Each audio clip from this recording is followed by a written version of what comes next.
મારો વિષય છે સ્વામી વિવેકાનંદના 100 યુવાનો, આનો હું એક. સ્વામી વિવેકાનંદ ના મનમાં એક પ્રશ્ન હતો, ભગવાન ક્યાં છે? ભગવાન ક્યાં છે? એટલે ભગવાનની શોધમાં નીકળી પડ્યા. ભગવાન બીજે ક્યાંય નહીં. પછી એને જવાબ મળ્યો કે ભગવાન બીજે ક્યાંય નહીં, પણ દુખીઓના દર્દમાં વસેલો છે ભગવાન, ગરીબોના અન્નમાં વસેલો છે ભગવાન, અને દુખીઓના દર્દમાં વસેલો છે ભગવાન, અને મારા દિલમાં વસેલો છે ભગવાન. જે વ્યક્તિ કહે છે કે મારે મોક્ષ જોઈએ છે, મોક્ષ જોઈએ છે, તેવા વ્યક્તિઓને કદી મોક્ષ નથી મળતો.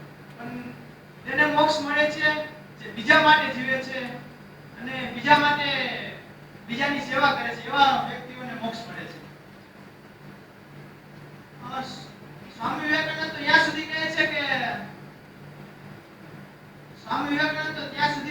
કે જો કોઈ વ્યક્તિ માટે મારે 3 વખત નરકમાં જવું પડે ને તો પણ હું નરકમાં જવા તૈયાર છું. અને બીજો ગુણ મારામાં હોવો જોઈએ કે દેશ પ્રેમ. એકવાર સ્વામી વિવેકાનંદ સ્ટીમરમાં મુસાફરી કરતા હતા. સ્ટીમરમાં એને એક વિદેશી ધર્મગુરુ મળ્યા. એ વિદેશી ધર્મગુરુ અને સ્વામી વિવેકાનંદ વિશે વાર્તાલાપ થયો. એટલે વિદેશી ધર્મગુરુ ઇન્ડિયા વિશે બહુ ખરાબ બોલતા હતા. એટલે ગાળું દેવા મહિના એવી રીતે થયું. એટલે સ્વામી વિવેકાનંદ કંટ્રોલ ન કરી શક્યા કે પોતાના દેશ વિશે આવું બોલે એટલે. અને સ્વામી વિવેકાનંદ ગુસ્સે થઈ ગયા. અને સ્વામી વિવેકાનંદે વિદેશી ધર્મગુરુનો કાચલો પકડી અને સ્ટીમરની નીચે લટકાવ્યો અને કીધું, બોલ હવે મારા દેશ વિશે ખરાબ બોલીશ. એટલે આ જાણવા મળે છે કે સ્વામી વિવેકાનંદનો એક દેશપ્રેમ હતો, એટલે મારામાં પણ હોવો જોઈએ. અને બીજી વાત આવે છે સુરવીરતાની. કે હિન્દુ ધર્મના વેદમાં કહેવાયું છે કે મહાન બનવાની ઈચ્છા ધરાવનાર વ્યક્તિઓ ધન્ય છે. અને એના માટે એક પંક્તિ પણ છે, કર ખુદ કો ઇતના બુલંદ कि हर तकदीर लिखने से पहले खुदा बंदे से पूछे कि बता तेरी रजा क्या है. એટલે કે કોઈ સુરવીર હોય તો એવો હોય કે ખુદા પણ એની તકદીર લખવા પહેલા પૂછે કે બોલ હું તારા નસીબમાં શું લખું, તું માગે લખું. અને હજી એક આપણામાં ગુણ હોવો જોઈએ કે દ્રઢ મનોબળ. 1100 વર્ષ પહેલા જ્ઞાનદેવ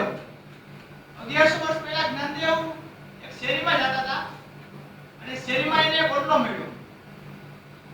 એ ઓટલો બધાને બહુ નડતો હતો, બધાને વાગ્યું હતું. એને એ ઓટલો બહુ શું કહેવાય કે બહુ ખરાબ હતો. એટલે મીન્સ કે જ્ઞાનદેવે એને ઓટલા સામે ઊભા રહી અને આંખ બંધ કરી અને કીધું કે ઓટલા તું અહીંથી ખસી જા, તું બધાને નડસ. અને જ્ઞાનદેવે આંખ ખોલી ત્યારે એ ઓટલો ત્યાંથી ખસી ગયો હતો. આ પરથી જાણવા મળે છે જ્ઞાનદેવનું મનોબળ કેટલું હશે. એવી એક બીજી સ્ટોરી છે કે એકવાર એક ડોશીમા હતા. એ ડોશીમાના ઘર આપણે ડુંગર હતો. એ ડોશીમાને સૂર્યનો પ્રકાશ આવે ને સવારમાં આવતો નહોતો. એટલે ડોશીમા ડુંગર સામે ઊભા રહીને કહે કે ડુંગર તું ખસી જા, તું મને નડેસ, તું આમ થઈ જા, આમ થઈ જા. એવી રીતે 5 મિનિટ આંખ બંધ કરીને બોલ્યા. પછી ડોશીમાએ જોયું તો ડુંગર ત્યાં હતો. એટલે પછી બોલ્યા કે મુવા મને ખબર જ હતી કે તું નથી ખસવાનો.